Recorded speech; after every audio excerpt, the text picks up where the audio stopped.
let's jump in.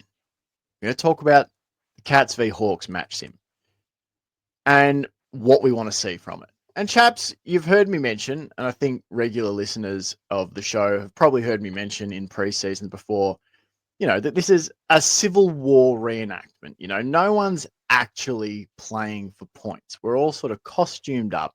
You guys know what sort of, Civil War reenactment like. It's fairly sort of polite sort of stuff.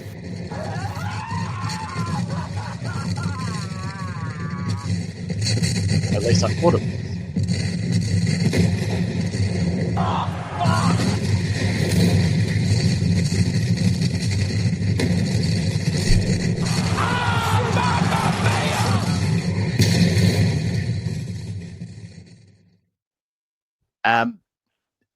Colin, I did say Civil War reenactment, not Civil War, audio recordings. Also, Colin, we've been trying so hard to clean up our language, and then Colin just drops the F bomb, the Tom Papley F bomb, right within the first nearly 10 minutes of the episode. He thought he could get it in there without us noticing, but we always notice, Colin. We always notice. I think you'll find that was historically accurate. I think that was actually someone from the Civil War who dropped that F-bomb. So I don't think, within historical accuracy. Major Tom Papley. We can't... one of Tom Papley's great relatives from the US that was in the war. That's like our one F-bomb in the M-rated movie. Papley. That was just... Exactly. So we'll hope that the Civil War reenactment down at Kardinia Park doesn't sound quite like that. So, Chaps, no premiership points online. We know that people will hopefully be pulling their punches a bit, but that doesn't mean there's not little bits and pieces that we can sort of glean from the match. Johnny and I talked about the match sim last year, and at the time I brought up the fact the Cats were 3-5 in preseason games in their previous 8 matches in preseason action. After last year, they're 5-5 because I think we went 2-0 in the preseason last year from memory. So, look, there's no real bearing of the results that happen on the field in preseason to what then happens in the actual season. But there's little things we're going to be looking for. And going to go first off. I'm going to go to you, Sambo. What is the first thing that you are going to be looking out for when the Hawks come down to KP next Monday? Well, I mean, I think the first time we discussed this match way back when, early in the off season, we sort of said that we felt like the Hawks were going to be much more. They're going to feel like they've got more riding on this. They're just in general a bit of a younger team, and they've got that sort of reputation that they have. And I think they'll be probably looking at this like it's a bit more of a real thing than the Cats will be. So I understand that. But putting that aside a little bit, I would really like to see some of our young guns coming out, treating it like it's a little more serious than it is. Like I don't expect the more experienced players to. I expect your Camerons and your Dangerfields to be taking this one pretty in stride, pretty slow. But some of those younger players, Lawson Humphreys, Dempsey, Manor, those kind of guys, I would really like to see them with their tails up a little bit, looking to kind of come out and really prove themselves. I don't mind if they get carried away with the moment a little bit. Exactly. fixing bayonets, that kind of thing.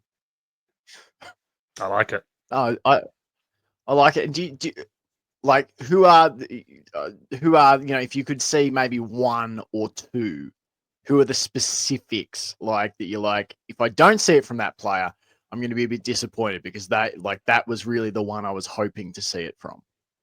Is there one, or is it just more a general thing of the Dempsey's always floating around. So he seems like the easy one to throw out a little bit, but more in general, just like that's the group that I would like to. It's kind of like I feel like there's going to be a few games going on the same field. There's going to be the games between the older, more experienced players from both sides, and then I think there's going to be hopefully what I'd like to see is some tussles amongst the future of both clubs. That the rivalry starts getting handed down now. that this can be the starting point. That it's not too friendly. We know they're essentially playing for a blow up trophy, but yeah. Well, not even that.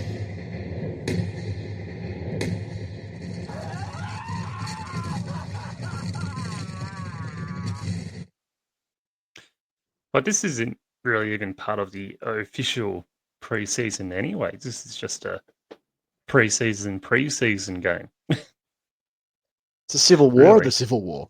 It Reenactment. is. It's not even a blow up trophy. It's just a It's blow just- up. What do you? It's a blow up. Nothing. It's a blow up bottle of Was it? Gatorade. Yeah. Spending any time on it because in the meantime, every 3 months, a person is torn to pieces by a crocodile in North Queensland. It's nice I to wonder have if footy to it's watch, isn't actually it? true. Yeah, we should actually Google that. I haven't Why would we fact-checked that. fact check Bob's data, John? That's true, Sam. I'm sorry I brought it up. How dare you suggest that we should fact check? As if This he could cicada. ever speak, he could utter a lie other than the absolute God's own truth.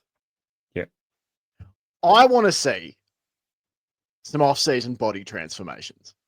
All right. I feel like you see one or two of these. You see the haircut stuff. You always see someone, come in and it's like, holy moly, they've gone full like, buzz cut, bleach blonde. I think it was James Willis last year had a extremely sort of Spike from Buffy look going on. But I'm talking about the bods because there's definitely some players in our side, particularly the younger guys who have maybe spent a bit more time at VFL level, who probably need to just put on a little bit of extra muscle. He needs some milk. To add a bit of bulk, as it were. Some players that I'm sort of looking at in that sort of vein would be your Connor O'Sullivans. I feel like that's one thing that probably kept him out of more AFL games last year. I would look at Jai Clark. I would look at Ted Closey. They're probably the three that really stick out to me as guys that you go, it's probably a big stumbling block for them at the moment. Like Connor O'Sullivan, he's got the reach, he's got, the skills and the sort of the game awareness, I think, where he could be handy even now if he stepped up into AFL level. But you saw in the finals of the VFL last year where I think was it Southport, or I'm trying to think who we played. Maybe it was Werribee even that we played in the finals, where they really tried to target and isolate him in one-on-one matchups against their forwards. And I just feel like it's going to be, you got to add a little bit of muscle mass so you're not just pushed off the footy. But the same goes for those sort of, up and coming engine room players, Jai Clark and Ted Closey. They both need to get bigger. We've talked for a long time about Mitch Nevitt needing that, but Mitch Nevitt can also, if needed, go and play on a wing where it's not quite as physical, I suppose. Clark and Closey, definitely. I want to see some biceps bulging. I want to see some uniforms being filled out perhaps a little more. And I know some of this is just time, but some of it's time in the gym too. So that's I'm just hoping when those photos start rolling out, or we see them all run out on the ground, you go, someone made some gains. Johnny, what do you want to see? What I want to Someone see. got swole. People are entitled to their sexual proclivities. I want to see. Yes, that is true. I'm going to stick with a fairly common narrative that we've gone with during the off season. That is Shannon Neal. I want to see Shannon Neal crash some packs in the sim. Just show that he's not afraid to either hurt himself or hurt some other players in the sim. Just get in there, crash the packs, make the Hawks and other teams feel a bit of fear when he's charging in for a mark. Hopefully that's the screams of the other players, Yeah, exactly. not Neil having done an ACL or two. Because I feel like there was opportunities throughout the year last year for him to do that.